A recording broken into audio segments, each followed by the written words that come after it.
Edmeia Williams, um mito da internet. Olha só, nunca botei nada na internet, não sei como é que põe nem como é que tira. Você precisa da nossa assessoria, eu vou começar a te ajudar nisso.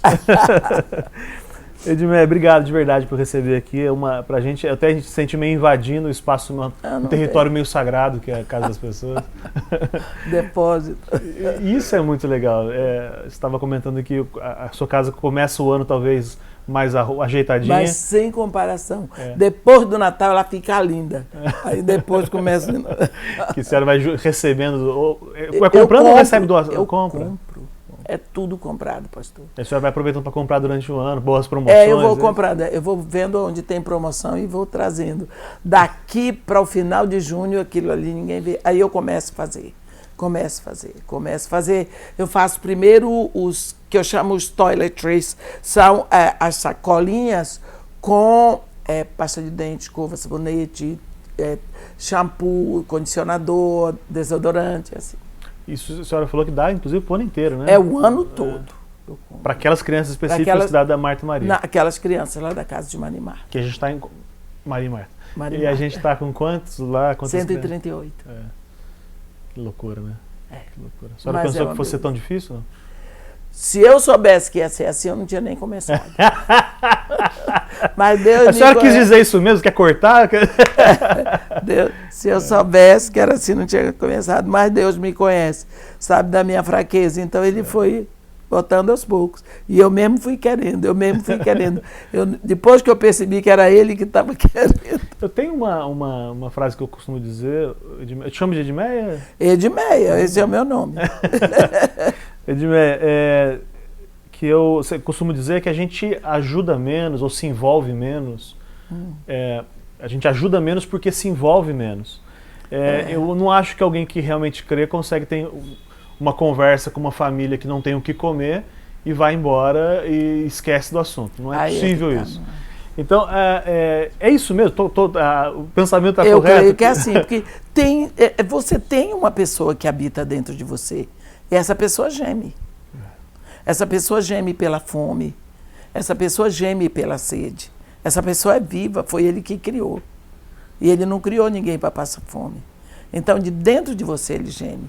Na realidade, nós somos completamente cheios. Nós só não deixamos que Ele se expresse, porque nós abafamos. Mas você acha que não tem muito mais gente envolvida nessa intensidade que você se envolve? Por falta de descobrir, ou de se envolver, ou de ver a carência, de ver a necessidade, de ver a necessidade? Eu creio que tem muito a ver com aquilo para que você se dispõe. Existem crianças que crescem vendo os pais se disporem. E outros não, eles veem sempre, eu quero mais, é mais para mim. Cuidado, não dê. Porque você dá, as pessoas se aproveitam. Meu marido, por exemplo, ele dizia assim, quem dá aos pobres, entrega a Deus.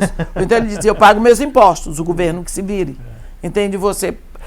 Quando você não conhece Jesus, você diz que o outro tem que fazer. Mas quando você conhece, é você. Lembra de Isaías? Quando, eis-me aqui, Senhor. Envia-me a mim. Eis-me aqui, envia o outro. É porque tem um amigo que fala que é fácil ser Maria em casa de Marta. No sentido, em casa que tem Marta. Exato. Assim, se tem alguém que faz, deixa fazer, porque eu vou ser Maria. Você acha que tem um pouco também, tá, de repente, brincando com os nomes o nome da instituição? Eu acho que é mais fácil ser Marta em casa que tem Maria. Porque a gente vê que as duas irmãs encontraram com Jesus chorando pela morte do irmão. Mas o milagre aconteceu quando Maria chegou. Porque Maria chorou e Jesus chorou. E perguntou onde era o túmulo e foi fazer a ressurreição. Marta chorou, Jesus não chorou. Mandou chamar Maria. Quando Maria veio, ela chorou, o Senhor chorou, perguntou onde era o túmulo, foi lá e ressuscitou o irmão. Então foi muito melhor para Marta ter uma Maria dentro de casa, porque a oração, ela traz tudo de volta. Eu estava hoje de madrugada meditando sobre o texto de Atos 10, quando o anjo chega para Cornélio dizendo: Cornélio, as tuas orações e as tuas esmolas. Cornélio não era um israelita, Cornélio não era da lei de Moisés, nem nada disso, mas ele orava e dava esmola. Ele não sabia que aquilo tudo ia atrair para dentro da casa dele a manifestação primeira do Espírito Santo entre os gentios. Mas ele orava, a Bíblia diz que ele de contínuo orava e dava esmolas. Então, quando a gente ora e dá esmola, a gente não sabe como os céus estão sendo chacoalhados, não é? Os céus se abrem na hora certa. Uma coisa maravilhosa vai acontecer na sua casa. Eu acho lindo. O que eu tenho medo receio, assim, reflito a respeito, é que se não tem pessoas dizendo assim, eu não vou, como você falou, isso é coisa do Estado, ou Sim. isso é coisa da Edmeia. Sim. Como é que a gente faz as pessoas serem mais coerentes com o Evangelho? Porque eu ia dizer assim, um levante, ok, tudo bem, mas sim, é coerência com o Evangelho. Encontrar o outro é o Evangelho, né? Mas olha, é porque nós estamos, a igreja hoje está um pouco distanciada da pregação central do Evangelho. Né? E porque está distanciada, ela está fazendo de contas que a igreja... Nós não vemos uma igreja no total, assim, digamos, a grosso modo, que está seguindo a direção do Espírito Santo. É tão bom quando você... Aquele trecho ali de Atos 13, né? E o Espírito disse para eles: separai-me agora, Barnabé e Saulo, para a obra que eu tenho para eles. Como que o Espírito disse? Não se sabe se foi em sonho, em visão aberta, em visão fechada, em profecias, por meio de variedade de línguas, mas o Espírito disse, todos entenderam e obedeceram, porque o Espírito disse: separai-me agora. E eles, naquela hora, impuseram as mãos e enviaram. Então, como eles tinham facilidade de ouvir o Espírito, como o Espírito dirigia a igreja, o Espírito falava com Filipe, lá em Atos 8, Filipe com o igrejão enorme que estava. O anjo disse: vai, ele foi. O Espírito disse: acompanha a carruagem, ele acompanhou. E daqui a pouco acabou o trabalho lá, o Espírito o arrebatou para as outras. O grande problema é o seguinte: o que o Espírito Santo está fazendo hoje? Quem sabe? O que o Espírito está dizendo à igreja hoje? Quem sabe? Porque se o Espírito está dizendo uma coisa para você, pastor, está dizendo outra para mim, você pode ter certeza que é o espírito de porco, mas não é o Espírito de Deus. Não é? O Espírito, o que o Espírito está dizendo hoje? É tão claro, a gente olha para fora e olha para dentro e vê uma urgência. O momento que nós estamos vivendo é um momento terrível, terrivelmente rápido, que nós temos que abrir os nossos olhos. É como se não tivesse mais mala para carregar. É rápido, nós temos que ir depressa, porque Deus trabalha com plenitude de tempo. Chegou a plenitude do tempo de Deus, acabou. Ele não dá um minuto para frente nem para trás. A gente vê Jesus dizer: é chegada a hora. Então, tem uma hora escrita na eternidade. Sentimento de urgência nosso também. Exato. A senhora sempre coloca a morte do seu marido como um divisor de águas, né? Sim. Mas a senhora também falou agora há pouco no off aqui, no bastidor, Sim. que Deus sabe as suas limitações. Exato. E por isso também, acho que foi até na gravação, né, no comecinho. E aí ele faz algumas coisas já conhecendo o seu coração. A pergunta é, o que eu faço? Eu tenho que orar para o meu marido morrer? Para eu me envolver mais? Eu estou imaginando a minha irmã vendo. Eu sei. Como é que a Edmeia seria a Edmeia com o marido vivo? Seria possível isso? Se Deus convertesse o coração do meu marido, porque ele não gostava que eu saísse. Eu tenho um ministério que acho que não tem marido que aceite. Eu vou, por exemplo, quinta-feira fez 8 dias que eu estava fora, cheguei em casa segunda. Eu fui para o Rio Grande do Sul, de lá me levaram de carro para Lajeado, comi no meio da estrada, preguei quinta e sexta em Lajeado, sábado e domingo em Caxias do Sul, segunda e terça em Florianópolis, quarta-feira em São Caetano do Sul, Quinta, sexta, sábado e domingo em Campinas e pedi para voltar de ônibus, tinham comprado minha passagem leite. Já estou indo para Recife, daqui a pouco eu saio para não sei... Eu vivo assim, saio por aí, perco... O aeroporto fechou. Então eu vivo por aí. O meu filho... Ele sempre tem sozinha? Hein? Nunca quis levar gente junto para me atrapalha. Dividir carga? Me atrapalha. E tem outra coisa também. As igrejas, para pagar a passagem, já ficam procurando a mais barata. Se eu levar mais uma pessoa, não dá. Não é? Não dá para despachar o irmão. Exato, porque eu prego, eu nunca pergunto como é o nome da igreja e quantos membros tem. E eu não pergunto onde é. Então a igreja pode perfeitamente ser dentro de uma favela e o povo lá está fazendo campanha para comprar comida. Então eu não vou aumentar a despesa de uns irmãos desses. Por exemplo, a igreja de Lajeado pagou a minha ida para Porto Alegre. A igreja de Caxias do Sul foi de carro me buscar em Lajeado, mas pagou minha passagem de avião para Florianópolis. Aí a igreja de Florianópolis pagou minha passagem para São Caetano do Sul. A igreja de Campinas foi me buscar de carro, mandou me buscar de carro em São Caetano. Quer dizer, a igreja de São Caetano não pagou passagem nenhuma para mim, só pagou hotel. Eu faço assim porque eu acho que facilita para as igrejas. Tem igreja que entende isso. Saiu muito mais barato, a irmã veio e não pagamos nem passagem. Tem outras que dizem, a bênção para nós, sobrou dinheiro. Né? Então, eu procuro pensar por esse lado por uma razão. Porque a palavra que Deus diz por boca do profeta Malaquias é para que não falte.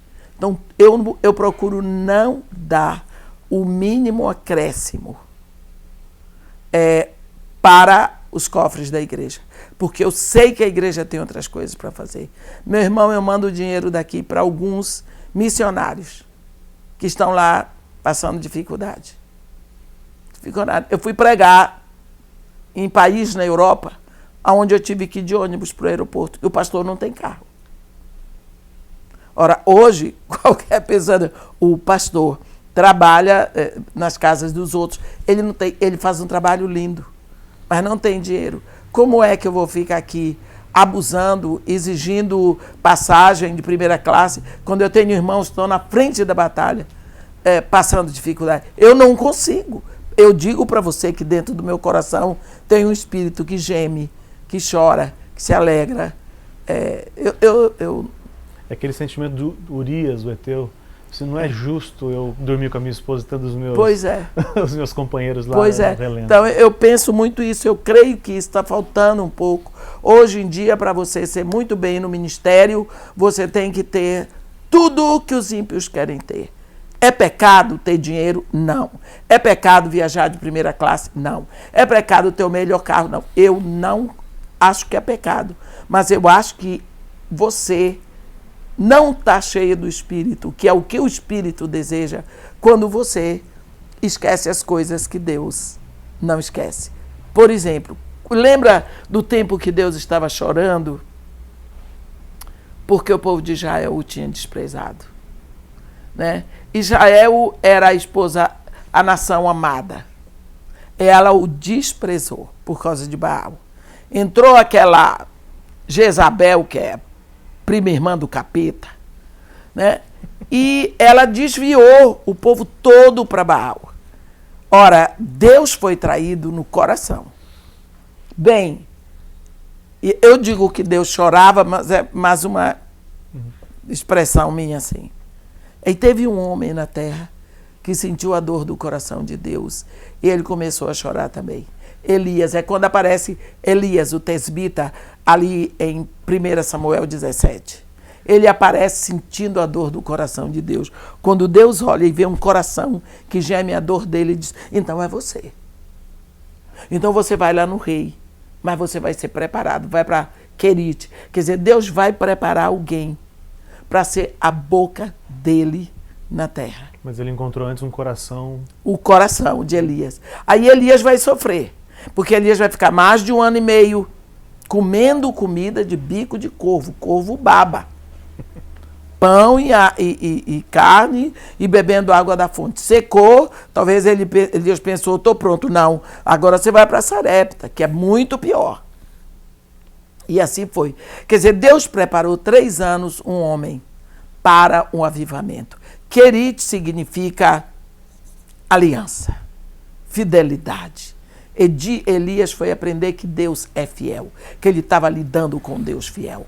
Porque só Deus podia trazer corvo trazendo comida, que corvo não entrega comida nem para o filho. Né? E depois ele vai para Sarepta, que é purificação. Então Deus vai preparar um homem para ser o canal de avivamento.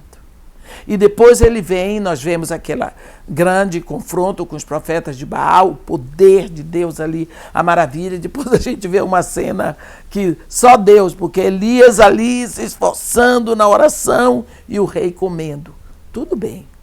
Aí, depois disso tudo, Jezabel, a Bíblia diz, Acabe fez saber a Jezabel tudo o que Elias tinha feito e como havia matado os profetas de Baal, a espada. Aí diz assim, Jezabel enviou um mensageiro para Elias dizendo, faça-me os deuses como lhes aprover. Se amanhã essas horas não tiverem feito a tua vida, o que fizeste a vida dos profetas de Baal que mataste. Aí vem aquele versículo que ninguém entende, nem eu, não vou entender. Temendo, pois Elias foi. Quer dizer, ele ficou com medo das ameaças de Jezabel. Ali a gente vê o processo, o início de um processo da depressão de Elias. Mas por que eu estou dizendo isso?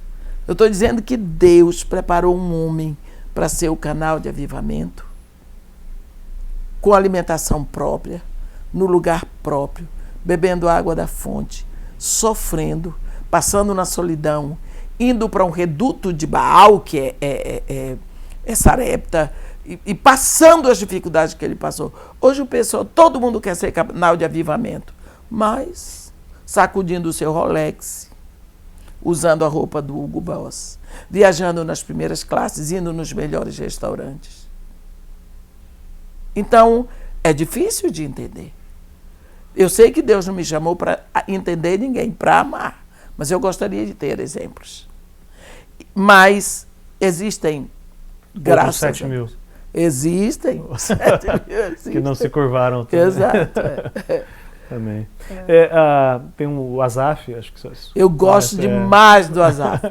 Gosto demais. O mineiro mais gaúcho que eu entendo, que eu já conheci. Uma vez ele estava conversando com ele, ele falou assim, Lucas, eu não coloco preço no meu ministério, porque sempre vai ter alguém que não pode pagar. E eu achei profundo demais. Mas como é que você gerencia, Edmé, uma igreja com um coração pouco transformado, ok? Sim. Que te chama pelo seu status, que não valoriza, que não é generoso, aí a partir disso não é generoso também, mas que usufrui do seu status para, por exemplo, ganhar dinheiro. Como é que quando você encontra na estrada, você encontra situações Eu não gosto que eles levantem lá na frente e peçam oferta para a casa de Maria e Marta e depois não me passem o dinheiro. Isso acontece. Acontece de pedir, não te passar. Pede um dinheiro e a igreja vai com o coração. A oferta é para a casa de Maria e Marta, é para o ministério que eu fundei, e eles não me passam o dinheiro com a cara de pau. A senhora está equivocada, não é possível que aconteça isso. Acontece, eu estou dizendo aqui porque eu sei que vai ser publicado, e eu não gosto de ficar falando essas coisas, porque tem outras igrejas que pedem e me passam tudo, então eu acabo ofendendo irmãos que não agem assim. Mas eu não sou muito ofendida por me chamarem, sabe por quê? Não estão rejeitando você como profeta, mas eu como Deus. Eu vou lhe dizer. É porque as pessoas dizem assim, olha, tudo que você pregou, fulano escreveu um livro. E tem livros aí que são escritos com a minha pregação. Eu digo, olha, maravilha. Porque esse pastor que fez isso, o livro dele vai ser vendido, vendeu milhares.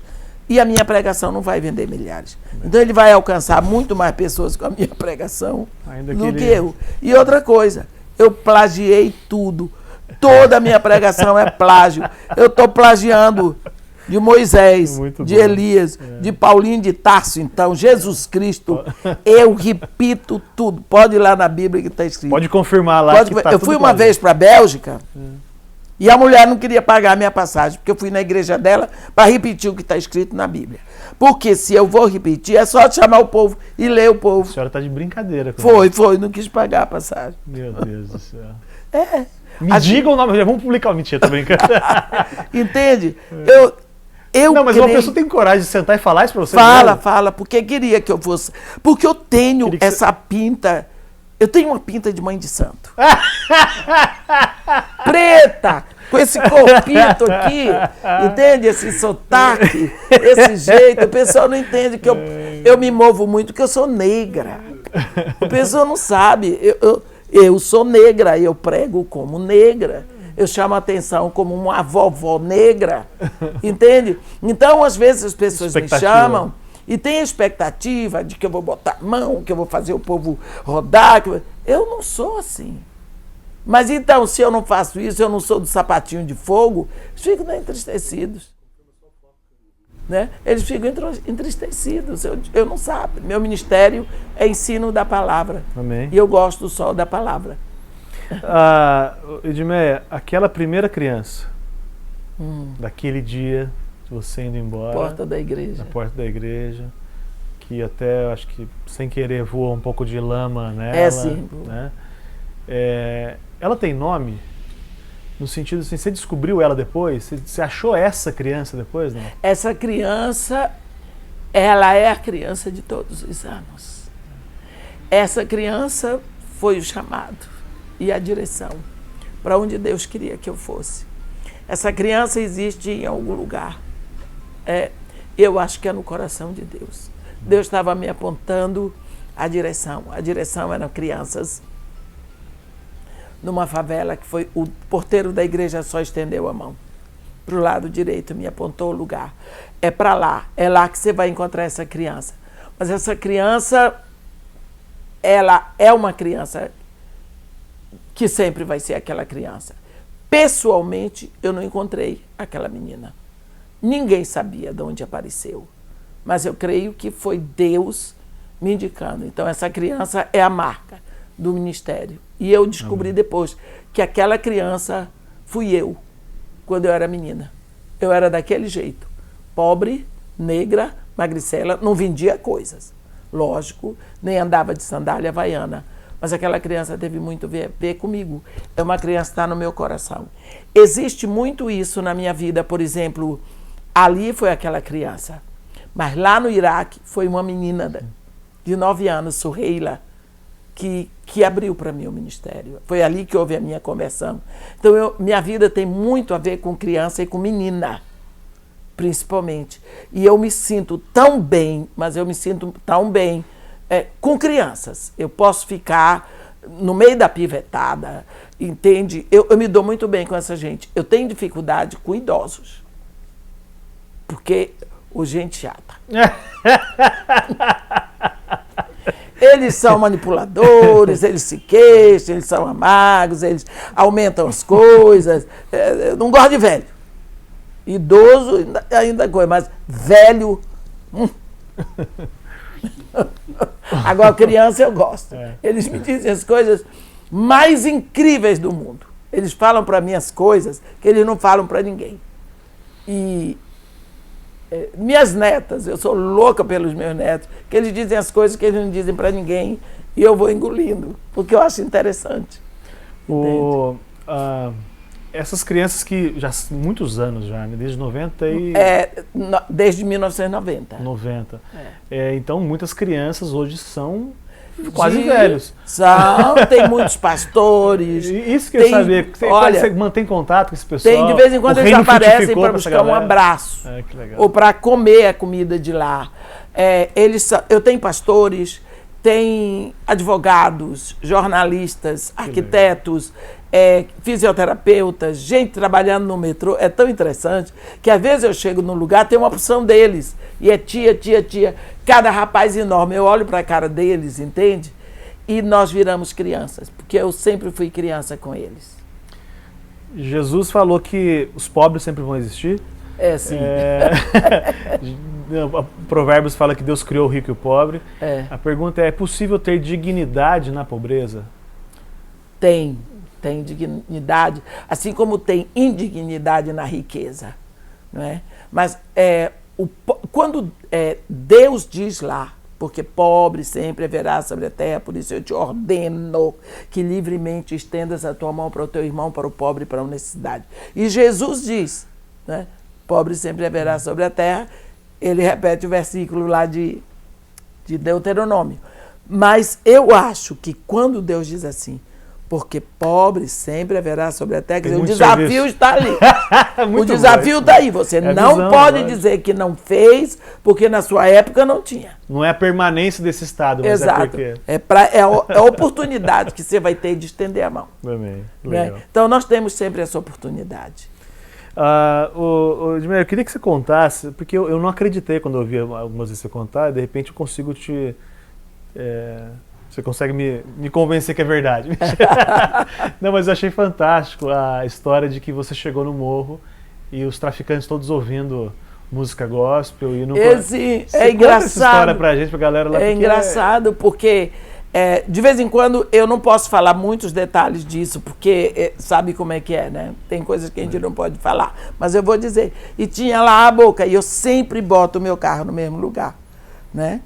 E hoje em dia está muito difícil de ir de carro para lá, tanto que eu vou, na maioria das vezes, eu só vou de carro quando eu tenho que fazer as compras de supermercado, que é toda semana. Por exemplo, hoje eu vou tomar Uber para levar os chocolates para lá. Não tem onde estacionar, né? Então, e eu ouvi, cantando aquele corinho do Espírito Santo, há um doce espírito aqui, né? Eu disse, mas... Aqui era boca, mas está cantando muito. Cheguei lá e perguntei, a senhora está por fora. Eles só ouvem música evangélica. A senhora nem queira saber. Olha, Fernanda Brum, Cassiane, Kleber Lucas. Aí disseram, até a Keia, que era uma missionária judia, inglesa. Já caminhou com você um tempo, né? Caminhava 21 anos comigo. Aquela menina vai fazer 4 anos que ela faleceu. Eles vieram buscar aqui o CD dela, bota lá a Keia adorando, que a Keia era uma adoradora. Eu disse, que engraçado, deixei. Quando é na volta, na outra semana eu encontro um menino que parou assim, olhou para mim e disse, quer dizer que a senhora que é a famosa doutora Edmel Williams? Se eu sou famosa, eu não sei. Mas sou eu, pensei, o que vão fazer comigo? É que nós já tentamos de todo jeito levar a senhora na nossa igreja. Eu fiquei pensando, mas será que eu estou vendo? Eu não estou entendendo. Eu estou entendendo. Eu disse, por que não levou para ganhar tempo? Porque a senhora não tem vaga na sua agenda. Mas agora eu estou aqui. A senhora até é dona da casa de Maria e Marta. Eu disse, viu que eu não sou famosa? Porque famoso só vem aqui em época de eleições. E eu estou aqui quase todo dia. Pois é, né? Eu disse, meu irmão, o que é isso? O que é isso? Ele disse, eu sou desviado. Todos nós somos desviados, inclusive as mulheres. Naquela hora, se ele tivesse me dado um tapa, era mais fácil. Pensei assim, então, eu estou indo nas igrejas. A gente ora, a gente canta, adora, prega a palavra, tudo. E depois, não aconteceu nada. Desviados. Por que eles são desviados? A culpa é minha. Só pode ser. A culpa é minha. Porque não é possível que a pessoa está acostumada a beber uma água cristalina e ele vai trocar por um copo de lama. Então essas pessoas não têm um encontro com Jesus. E veio muito claro no meu coração. Eu não estou anunciando o evangelho verdadeiro. Porque aqueles 2 discípulos de João Batista olhou para Jesus e disse para eles, eis o Cordeiro de Deus. Então, quando eles seguiram Jesus, eles nunca voltaram, porque eles estavam seguindo Jesus como Cordeiro.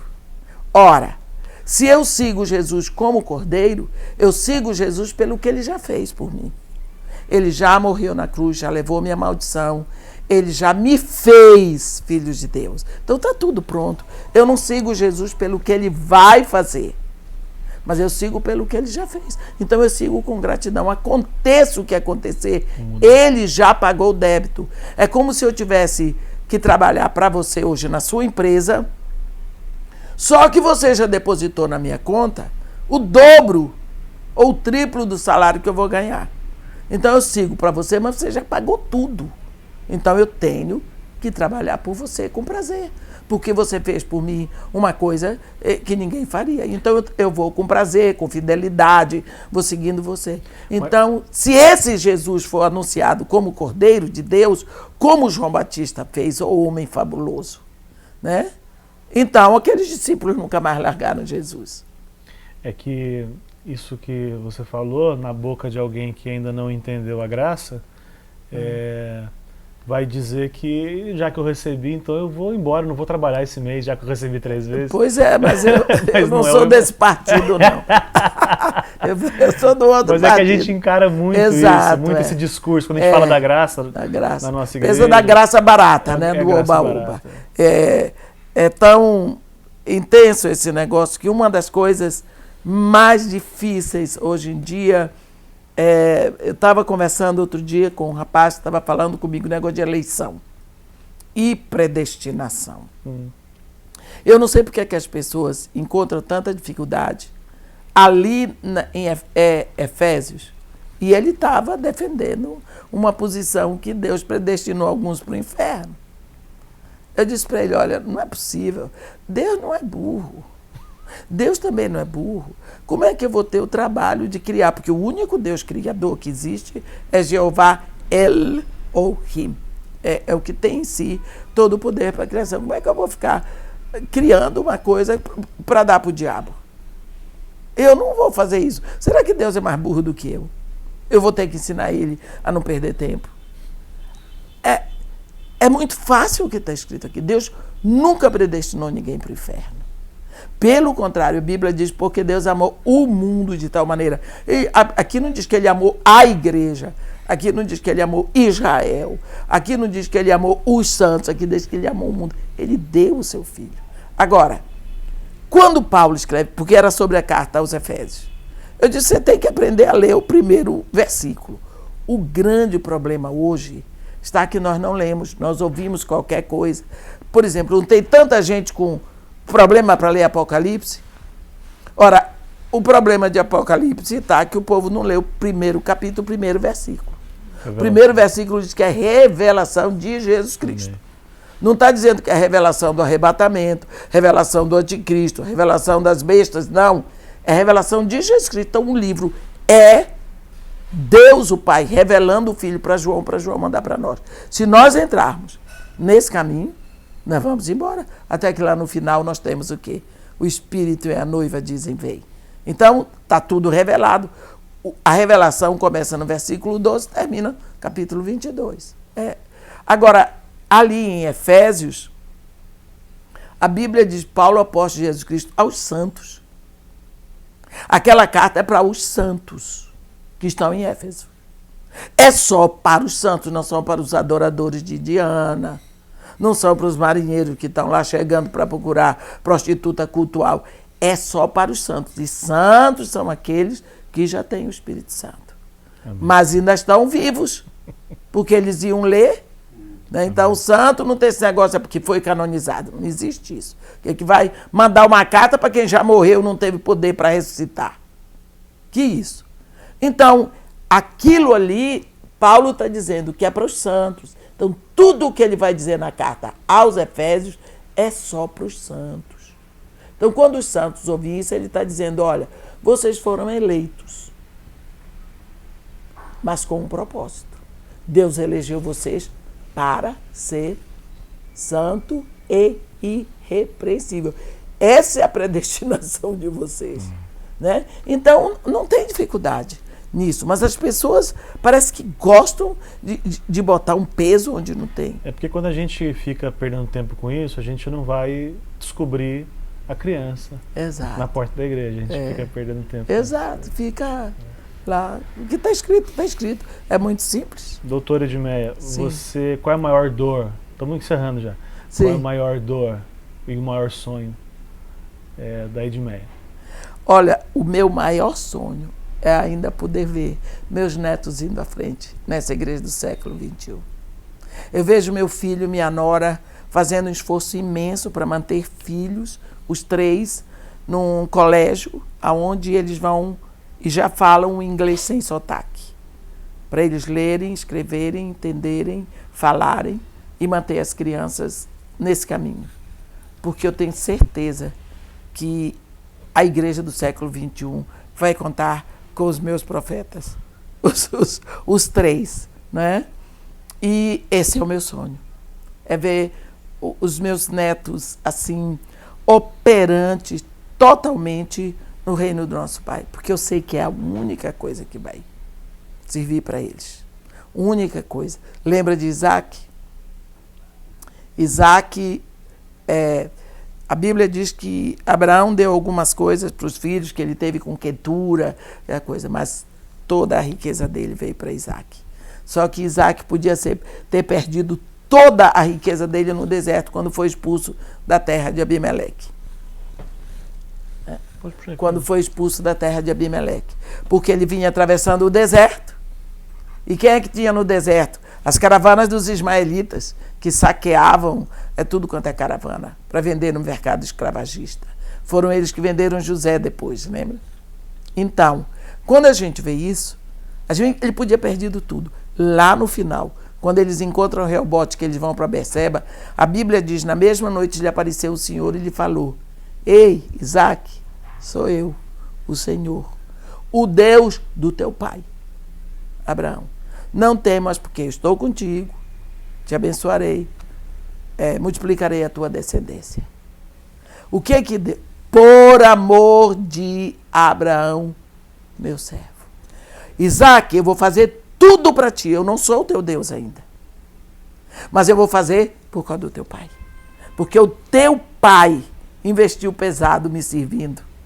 O teu pai já morreu, mas o Deus a quem ele serviu não morre. O teu pai já morreu, mas a oração que ele fez a um Deus que não morre. Então, aquilo que eu planto hoje, eu tenho que plantar sabendo que esse Deus vai fazer tudo pelo meu filho, pelos meus netos. Tem 15 dias que meu filho foi assaltado ali na Barra, a arma apontada na cabeça dele. Eu estava pregando naquela hora, eu estava pregando na igreja presbiteriana central de Brasília, naquela hora. E Deus estava salvando o meu filho, não é? Então, eu vejo muito isso. Então, eu creio que nós plantamos tudo hoje nos nossos filhos para o reino. Então, meu filho trabalha de manhã, de tarde, de noite, de madrugada, não tem sábado, minha nora trabalha, não tem empregada. Por quê? Preparando essa turma para o reino. Porque a única coisa que valeu para Isaac foi o que o pai dele tinha feito. Deus protegeu Isaac todo. Isaac prosperou no deserto sem água. Por quê? Por causa do pai dele. E Deus foi muito claro: eu vou fazer por amor de Abraão, não é por amor a ti. Tanto que quando acabou a conversa ali com Deus, ele se rendeu a Deus. Que quando Deus vai falar com Jacó, Deus já diz para Jacó lá em Betel: eu sou o Deus de Isaac e de Abraão, teu pai. Então, eu creio que nós fazemos hoje com vista do que nós sonhamos para o futuro. E eu sonho com essa geração dos meus netos. Abraão não estava mais lá, mas ele viu na esperança. Porque a Bíblia diz que os mansos possuirão a terra. A terra é a promessa, não é? A terra era a promessa de Deus para Israel. Lembra do que Deus... A Bíblia diz que Moisés era o homem mais manso da terra. E a Bíblia diz que os mansos possuirão a terra. Moisés não entrou na terra, mas possuiu. Porque possuir não é pisar. Você vê que Deus chama Moisés no Monte Nebo, lá em Pisga, e ele mostra toda a terra. desde Gileade até Dan, terra das palmeiras até Zoar. Ele diz aí, ele deu todos os limites. Ali a gente vê, vou fazer um parêntese, que o Iraque é terra prometida, o Líbano todo é terra prometida, 3/4 da Jordânia, metade da Síria, toda a Palestina, tudo é terra prometida para Israel. Não é? Então, ele diz, eu te faço vê-la com os teus próprios olhos. Para lá tu não irás. Ali morreu Moisés, servo do Senhor. Ele possuiu a terra. Ele olhou, ele viu a terra de longe, lá do alto do Monte Nebo. Ele viu a terra. Ele contemplou a terra. Isso é possuir. Então, eu contemplo esse futuro. De ver os meus netos assim, enfronhados, cheios do Espírito. E meu filho velho se deleitando, olhando os filhos dele, pregarem a palavra de Deus, uma família totalmente no coração de Deus, movidos pelo Espírito nesses últimos dias. É isso que eu contemplo. E maior dor? Quer falar? Deixa eu falar. De quê? A maior dor A maior dor que eu vejo... que você sente hoje, que você espera. Que eu sinto hoje é ver o Brasil do jeito que está. É de ver que não existe mais respeito pelo povo brasileiro. Semana passada, eu estava com uma senhora evangélica, que ela disse, o brasileiro não sabe o que quer. Eu disse, mas sabe o que não quer. E o brasileiro gritou muito alto nas urnas que não quer mais o tipo de governo que estava. Ele não sabia o que vinha a ver, mas ele gritou pelo que ele não queria, sem saber o que ele quer, que ele sabe, que todos nós sabemos, mas o brasileiro gritou que não queria mais aquilo.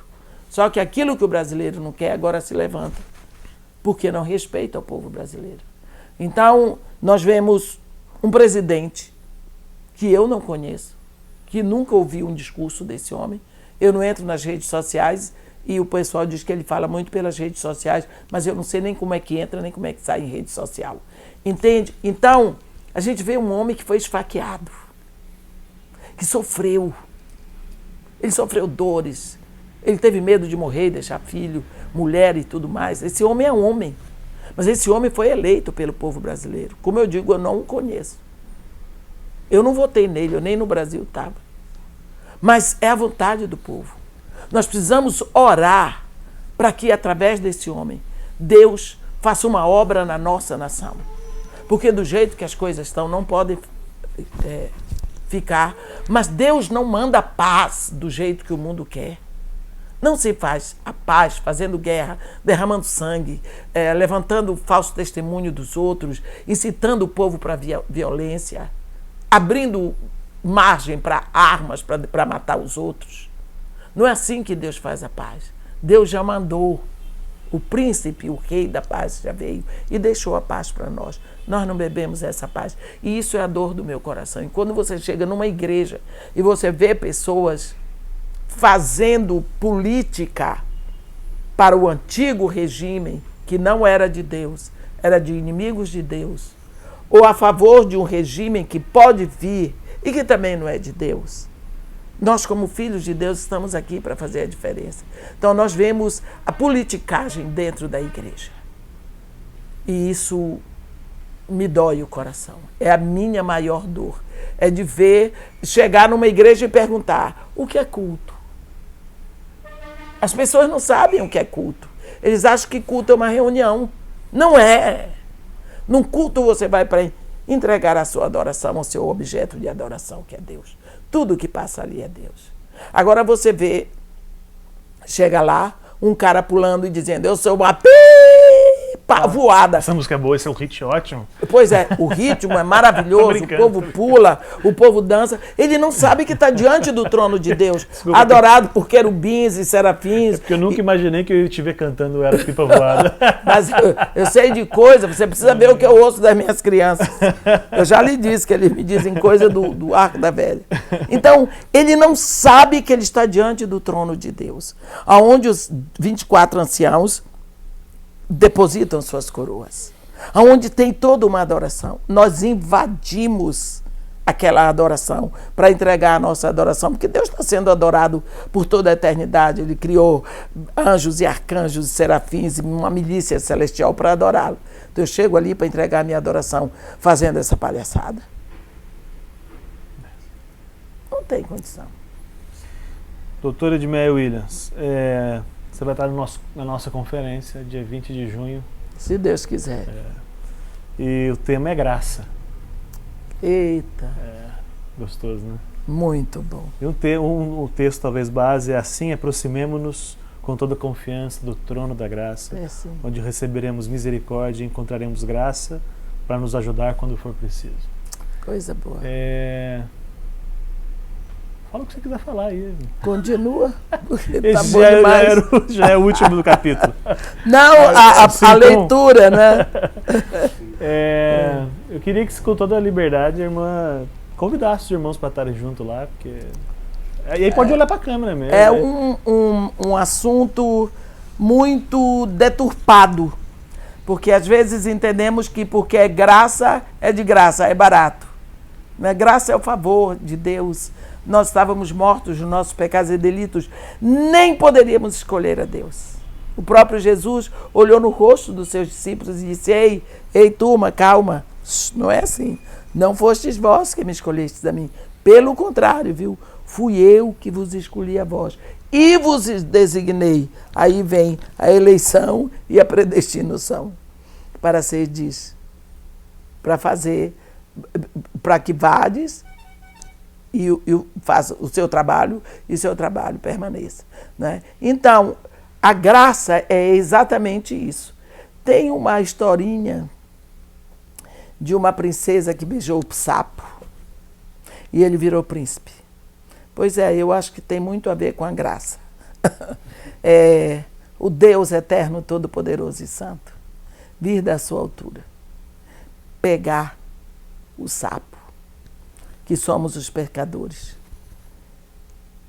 e nos beijar com a sua graça, e nos fazer príncipes e princesas, nos fazer filhos de Deus. Ele beijou, ele se entregou, ele se abaixou. A Bíblia diz que quando ele foi fazer o homem, ele pegou o pó. Única coisa que ele pegou e fez. Tudo ele criou pela sua palavra. Ordenou e aconteceu. Mas o homem, ele diz, façamos, foi lá. E pegou o barro. Era aquela lama, porque Deus ainda não tinha feito chover sobre a terra. Então é a graça de Deus. Ele faz, e aí ele vem e nos beija com seu amor e nos faz filhos. Isso é graça de Deus. Só Ele mesmo nunca vai dar para entender. É só para aceitar e se render. Espero você lá na conferência. Vamos conversar mais sobre isso. Isso é um assunto que nos interessa, é um assunto nosso. Esse assunto nosso, é da nossa conta. Um beijo para todos vocês.